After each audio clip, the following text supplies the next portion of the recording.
amakuru agiye atandukanye ku byerekeranye n'intambara yo muri Eastern DRC cyangwa se mu burasirazuba bwa Repubulika Iharanira Demokarasi ya Congo, aho mu by'ukuri urebye ukuntu intambara yaho iteye ishobora yahinduye isura byatare. Ubu ngubu ibintu bigeze ahantu hakomeye cyane, aho twababwira ko none ahangaha mu makuru atugeraho nuko General Makenga uyoboye umutwe wa M23 yamaze kwigerera ku rugamba, akaba agiye kureba ahantu urugamba rurimo rubera n'intwaza ngabo ziwe, ndetse tuvugana Burundi bukaba bwamaze kohereza abasirikare bagera ku 12,000 byose, akaba ari nayo ntandaro yateye kuba Burundi bwarivanye mu ntambara irimo ibera muri Somalia kugira ngo babone abasirikare benshi cyane bagiye mu burasirazuba bwa Congo. Twarara kuvuga ko mu by'ukuri ikintu cyagiye kibitera cyane n'amafaranga ari muri Congo, ndetse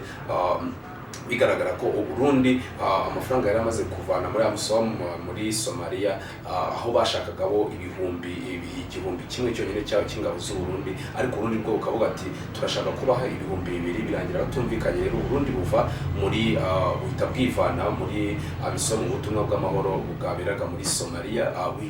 Rero Burundi buhita kubera mu masezerano bufitanye na Repubulika Iharanira Demokarasi ya Congo, bihita bituma bafata umwanzuro wo ko bohereza abandi basirikare benshi cyane basanga abandi bari baragiye mu burasirazuba bwa Congo kurwana n'umutwe wa M23. Ubwo no kwanga ingabo z'u Burundi aho zifatanyije n'ingabo za Congo, bigaragara mu masezerano basinyanye y'ubufatanye mu bya gisirikare ndetse n'ubushuti bukomeye cyane. Perezida w'u Burundi General Neva afitanye ndetse na Tshisekedi uyobora Repubulika ya Demokarasi ya Congo. Rero iyi ntambara yabaye mu minsi yashize, mwagiye mubyumva cyane ko agace ka Masisi kamaze kwigarurirwa n'inyeshyamba cyangwa se n'umutwe wa M23 mu gihe kidaciye igihe gito cyane gishoboka. Rero hahise haboneka ubundi butumwa bukomeye cyane, aho ingabo z'u Burundi zahise zohereza abasirikare bagera ku 12,000 muri Congo, ndetse bagasangamo nk'uko bivugwa n'abarwanyi bamwe na bamwe ba FDLR, inyeshyamba zirwanya ubutegetsi bw'i Kigali, ndetse na Wazalendo, ndetse n'abandi bose bibumbiye mu cyo twise coalition. Abo ngabo rero bose bahise bacana umuriro kuri Masisi, kuri M23, nuko M23 isanga yaguzwe yatewe n'abasirikare benshi cyane, kandi bo mu by'ukuri bafite umubare mutoya wabo bari aho ngaho. Rero M23 ibonye ko bimeze gutyo, rero yahise yivanamo, ihita ishaka uburyo irinda ako gace, ijya ku misozi iteganye na Masisi, ku buryo aho ngaho ariho rero bahise bahungira baragenda. Icyo gihe rero niho coalition na FARDC bahise bafata agace ka Masisi, M23 bimaze kukarekura. Ariko ntabwo byaciriye aho ngaho, kuko M23 nanone yongeye yamburwa kandi gace ka Ngungu. Ako gace nako rero M23 yari gafite, FARDC rero ifatanije nabo bose twagiye tuvuga nayo yahise ihafata. Ubu tuvugana Ngungu nayo ikaba iri mu maboko ya FARDC. Mu by'ukuri rero iyo urebye intambara murasirazuba bwa Congo yahinduye isura mu buryo bukomeye cyane, aho ngubu umwana arira nyina ntiyumve cyane kabisa. Niyo mpamvu rero twebwe yatuzanye kugira ngo tubabwire mbese ubundi aya makuru mu by'ukuri harimo araturuka hehe. Bamwe mu bantu berekeranye no muri DRC bari muri iriya ntambara barimo baratangaza ibintu bigiye bikomeye cyane n'ikintu kirimo gitera ino ntambara gukomera cyane, aho bavuga ko M23 yari ifite gahunda y'uko igiye gukora ibendera ryayo ikarimanika mu bice byose imaze gufata mu burasirazuba bwa Congo. Rero Congo nayo ikaba itabikozwa cyane, ivuga ati ntago ibendera rigomba kuzamuka mu gihugu cyacu. Niyo mpamvu rero yatse renfort nyinshi cyane, kandi kabikomeje nanone kuba gushaka umusada hagiye hatandukanye, gushaka amaboko hagiye hatandukanye nko muri SADC ndetse no mu bindi bihugu bya Afrika. Ari naho ndetse FARDC cyangwa se na Congo muri rusange yasabye ibitangazamakuru byose mpuzamahanga kutongera kwandika ku ntambara irimo ibera muri Repubulika ya Demokarasi ya Congo, Kongo bavuga ku mutwe M23 ibice yagiye ifashe kuko cyane byibangamiye amahame y'itangazamakuru, kubera ko bigaragara ko M23 cyangwa se ibyo binyamakuru bisa nkaho bishyigikiye inyeshyamba kandi bitari bitari mu buryo bwa nyabwo abantu bagomba kutangazamo inkuru. Mu masezerano mpuzamahanga agaragaza ko ibinyamakuru bitagomba gushyigikira umutwe witwaje intwaro cyangwa se abateroriste muri rusange. Ibyo rero twavuga ko abashinzwe itangazamakuru muri Repubulika ya Demokarasi ya Kongo yamaze kwandikira ibinyamakuru byinshi cyane by'i Burayi na Amerika n'ahandi kugira ngo tutazongera kwandika aho agace ibyo bihugu byagiye bifata muri rusange. Aho ngaho rero urumva ko batangiye kurwana intambara ikomeye cyane, ari naho basaba n'abaperezida bo muri Afurika kumushyigikira kuko mu buryo bugaragara bwose igihe Kongo yaba imaze gufatwa, ahubwo igice cyose ngo cy'iburasirazuba bwa Afurika cyose gishobora kuba gutangira kuba indiri y'inyeshyamba noneho zikomeye cyane ku buryo abantu batazaba bagikontorore izo nyeshyamba muri rusange. Rero Tshisekedi akaba akomeje kwaka amaboko ahantu agiye atandukanye, ni nyuma yaho umubonano yari afitanye na perezida w'u Rwanda Paul Kagame waje guhagarara bari kujya guhurira muri Angola na bwana His Excellency Lorenzo umuhuza wabo, aho rero leta y'u Rwanda yaje kwivana muri ibyo biganiro, bituma rero na Kongo nayo ibimera gutyo intambara bari bagiye gushaka kuganira mu byerekeranye n'uko iyo ntambara ishobora kuba yarangizwa mu mahoro nk'uko leta y'u Rwanda ikomeza kubitangaza muri rusange. Rero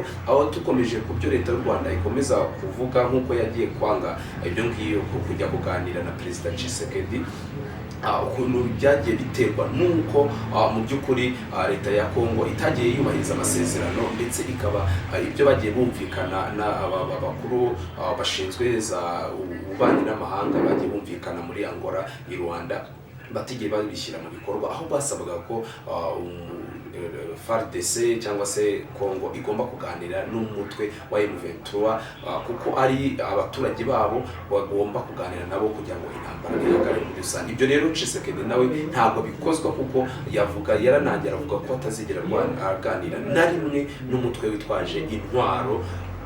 Mu by'ukuri aravuga ati ntabwo na rimwe tuzijya tuganira, cyane ko M23 atari abakongomani mu by'ukuri nk'uko bizwi, ahubwo ari abitwikiriye mu mutaka wa leta y'u Rwanda, igisirikare cya leta y'u Rwanda RDF, kuko Kongo ikomeza yensista ko RDF ariyo irimo irwana muri Kongo muri rusange. Mu gihe rero n'u Rwanda narwo rukomeje kuvuga ko amahanga akomeje kwirengagiza nkana impamvu M23 irimo irwana, kuko bigaragara ko ishaka kurengera uburenganzira bwayo muri rusange, ahubwo igashinja leta ya Kongo ko igomeza irwanana ndetse na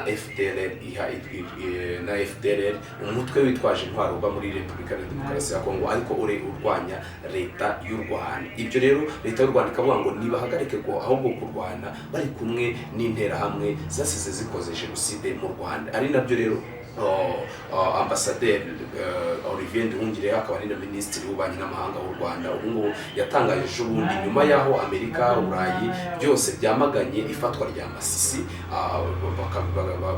bavuga ko M23 igomba kuvanamo ingabo zayo ikagenda, biri mu masezerano y'u Rwanda ko hagomba kubaho agahenge.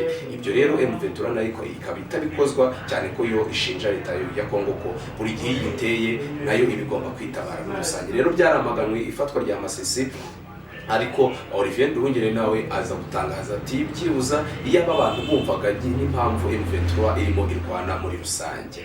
Ibyo rero biragaragara ko bikomeje gufata indi ntera, cyane ko ibitangazamakuru mpuzamahanga byose iyo bikoze inkuru ubona ko inkuru byandika bivuga ko M23 bigasaba ndetse na leta y'u Rwanda kuvana ingabo zayo muri Kongo muri rusange zishyigikiye M23. Ibyo ngibyo rero ubona ko ari byo abantu bamaze iminsi bishingikirije cyane, bigatuma iyo ntambara rero ikomeze kuba ingorabahizi. Ibyo rero nibyo byahagurukije Tshisekedi akomeza mu by'ukuri kuzana abasirikare benshi cyane bagiye baturutse imihanda n'imihanda, bakaza ari benshi cyane n'ibikoresho bihambaye kugira ngo barebe ko batsisura M23. Ibyo rero M23 yamaze kubibona mu buryo bwose bukomeye cyane. Ubu ngubu tuvugana General Makenga Sultan akaba nawe yamaze kujya ku rugamba aho gutera ingabo mu bitugu mu by'ukuri izo ngabo ziwe. Ubu rero amakuru mashyashya nuko umuriro urimo waka cyane i Masisi nanone ndetse no muri ibyo bice bya Ngungu. Ubu ngubu tuvugana M23 ikaba ifite hejuru ku misozi yayo ikaba irimo irasa abasirikare cyane b'u Burundi ndetse na Kongo barimo barwana aho ngaho, ariko imirwano ikaba igikomeje mu by'ukuri, ukabona ko ibintu bikomeje kugira isura. Sinzi nimba uyu munsi biza kurangira koko biza kurangira M23 yongeye yishubije Masisi ndetse na Nungu muri rusange, cyangwa se nimba FARDC na coalition bashobora kuza kuba bafata n'utundi duce bagatsisura M23 bagakomeza bavansa kugira ngo barebe ko bacungura ibice M23 byose yagiye ifata. Nibyo kurindira rero tukareba koko nimba koko ibyo bintu bishobora kuza gukunda muri rusange. Rero tubitega amatwi muri rusange, ndaza kubagezaho indi update nimugoroba ukuntu M23 ni intambara irimo ihuza M23 na FARDC ndetse n'u Burundi iza kuba yitwaye cyane. Ariko nongere mbibutse neza ko General Neva perezida w'u Burundi ubu tuvugana yohereje abasirikare benshi cyane muri Kongo bagiye kurwana ku ruhande rwa FARDC kubera amafaranga menshi cyane, akavagarika amafaranga menshi cyane ari kuri umutwe wa buri musirikare w'u Burundi uzagenda bwohereza muri rusange. Ntabwo rero ibintu birakomeye cyane, reka tuza kureba ahubwo noneho biraza kugenda gute, biraza kwitwara gute, turaza kubona intambara ihindura isura mu buhe buryo. Ese koko M23 iraza gushinga ibendera ryayo ndetse ibendera bigaragaza nk'aho ari iry'igihugu mu burasirazuba bwa Kongo, aho yamaze gufata byose, cyane ko babwire ko mu burasirazuba bwa Kongo nuko bari muri Nord Kivu barashaka kurwana kugeza igihe bageze no muri Sud Kivu kugira ngo uburasirazuba bwa Kongo bwose M23 ibufata. Ese koko bizakunda ko ibufata cyangwa se biranga? Tuributse ko Nord Kivu y'amajyepfo iramutse ifashwe cyangwa twita Sud Kivu nka za Bukavu ziramutse zifashwe, ingabo z'u Burundi nazo zaba zihombye kuko niho akenshi zuririra ndetse ni naho bafite ibirindiro byinshi bikomeye cyane. Ni niyo mpamvu rero yateye General Neva perezida w'u Burundi kohereza abasirikare benshi cyane kugira ngo barinde byibuza na Sud Kivu itaza gufatwa na M23 maze bakabura akaryo kari muri Kongo muri rusange. Ese koko turaza kubona ino ntambara bimeze gute? U Burundi buraza gukomeza kwitwara gute? FARDC irakwitwara gute na SADC ndetse M23 iraza kwitwara gute muri rusange muri ibihe by'intambara muri rusange? Ubwo rero reka tubirindire turebe koko ese ibi bintu biraza kurangira bigenze gute. Tubibutsa ko General Makenga ubu tuvugana ari ku rugamba i Masisi, niho yerekeje ndetse niho ari, ndetse bakaba bariho bajyanye na ranforo kugira ngo bafashe abo basirikare babo bari aho ngaho, kuko ni bakeya ugereranyije n'abasirikare ba coalition ndetse na FARDC muri rusange. Ciao turaza gusubira mu kanya kari imbere tubabwira uko byifashe muri rusange intambara uko irangiye.